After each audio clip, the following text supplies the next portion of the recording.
তুমি কি জানো উম্মত, আমি 23টা বছর টানা তোর জন্য কেঁদেছিলাম।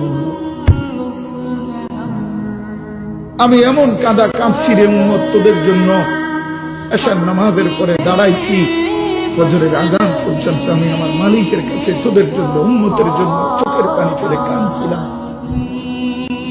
আমার এত চোখের পানি তোর দিল গলাইতে পারলো না। আমি তায়েফের পাথরের আঘাতে আমার পিঠটা চালনির মতো ছিদ্র ছিদ্র হয়ে গেছে রক্তে।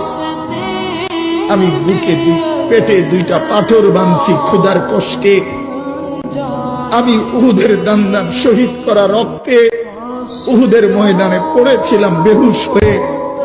আমার ঘরের চুলায় 3 মাস রান্নার জন্য কোনোদিন চুলায় আগুন জ্বলে নাই। আমার এত চোখের পানি, এত রক্ত, এত ক্ষুধার কষ্ট, কিছুই তোর মন গলাইতে পারলো না, তোরে সেজদা দিতে পারলো না।